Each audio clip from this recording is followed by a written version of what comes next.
juga bagi ekonomi global. Hati-hati, semuanya harus hati-hati, harus bekerja keras semuanya, mendeteksi informasi-informasi dan data-data yang ada di lapangan, sehingga jangan sampai kita keliru membuat kebijakan. Sekecil apapun kebijakan itu harus berbasis pada data dan fakta-fakta di lapangan. Dan tahun diawali di tahun 2023 ini,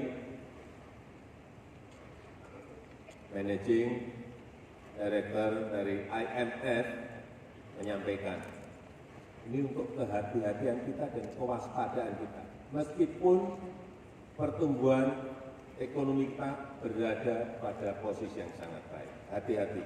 Tahun 2023,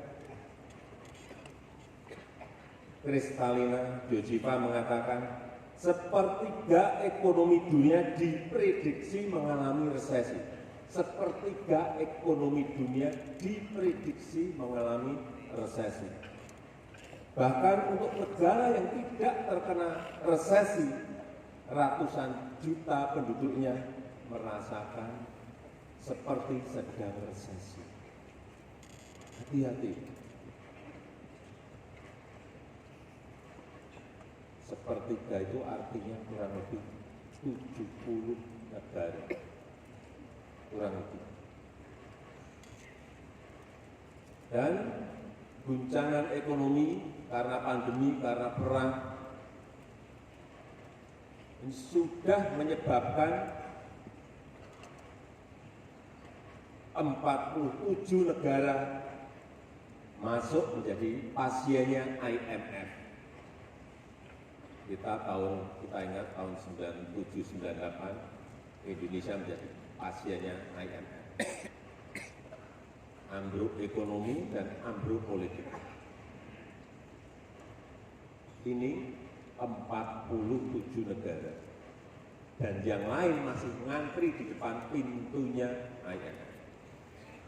Sehingga kita harus memiliki, sekali lagi, memiliki frekuensi yang sama dalam menghadapi situasi-situasi yang tidak mudah ini. Situasi global masih sangat tidak mudah. Dan sekarang yang menjadi momok semua negara ada yang namanya inflasi.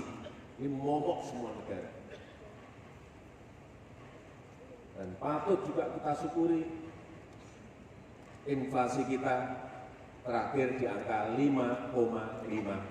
Ini patut kita syukuri berkat kerja keras kita semuanya.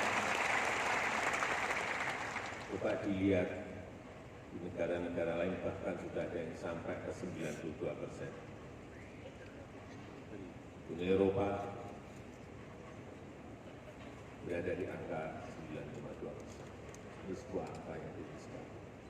Jika saya minta dari gubernur, bupati dan wali kota bersama-sama dengan Bank Indonesia terus memantau harga-harga barang dan jasa yang ada di lapangan, sehingga selalu terdeteksi sedini mungkin sebelum kejadian besarnya ini datang. Ya bisa kita kejar dan kita antisipasi untuk kita selesaikan. Hati-hati dengan yang namanya kenaikan beras. Nah, kita sekarang memang harus bekerjanya detail seperti itu. Apa yang naik di lapangan? Beras. Saya sudah 2 hari yang lalu memperingatkan Bulog untuk masalah ini.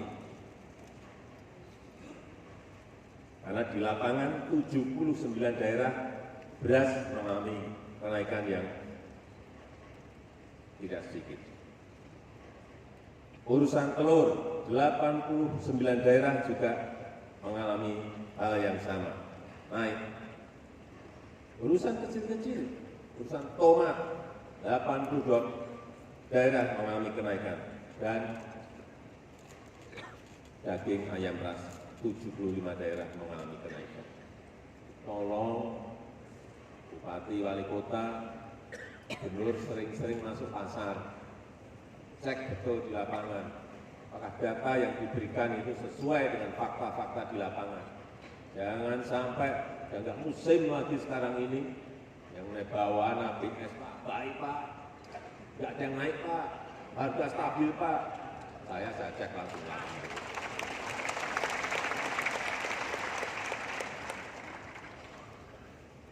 Jadi BPS di daerah informasikan angka-angka yang apa adanya pada kepala daerah.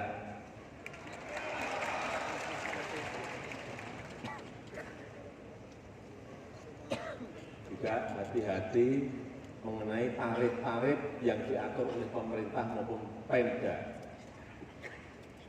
Hati-hati. Saya berikan contoh saja urusan tarif PDAM. Hati-hati. Kalau urusan listrik, urusan kita.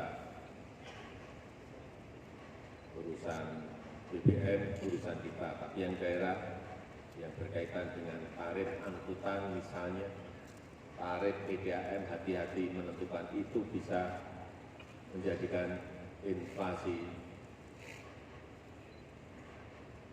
naik. Jadi dihitung betul, kalau masih kuat ditahan, kalau enggak kuat naik enggak apa-apa, tapi sekecil mungkin jangan sampai ada PDAM menaikkan lebih dari 100%. Karena data yang masuk ke saya ada. Yang kedua, yang berkaitan dengan inflasi tadi, yang berkaitan dengan inflasi tadi, saya melihat sekarang ini dari Kemendagri, dari BI, semuanya terus menyampaikan informasi ke daerah, sehingga daerah semuanya memiliki data. Dan apa yang harus dilakukan, saya kira saya sudah tidak ingin mengulang lagi pada pagi hari ini, karena semuanya sudah tahu bagaimana menutup ongkos transportasi, meningkatkan produktivitas petani, misalnya tomat mahal, perintahkan tanam tomat, cabai mahal, perintahkan tanam cabai. Saya nggak usah mengulang. Yang kedua, yang berkaitan dengan kemiskinan ekstrim.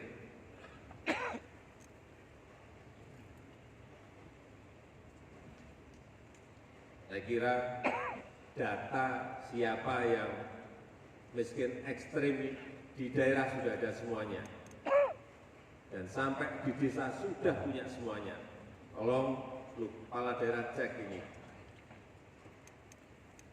Dan ada 14 provinsi masih di atas nasional.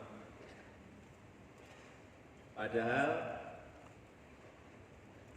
kita tahu target kita di 2024 kemiskinan ekstrim ini harus berada pada 0%. Ini target yang tidak mudah. Di 2022 masih 2% dan 14 provinsi di atas nasional.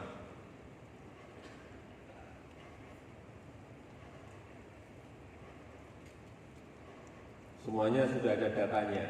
Artinya targetnya siapa, sasarannya siapa, sudah ada semuanya.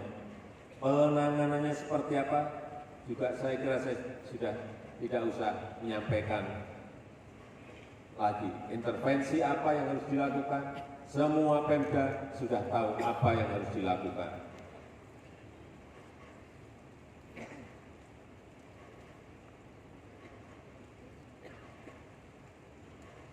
Yang ketiga,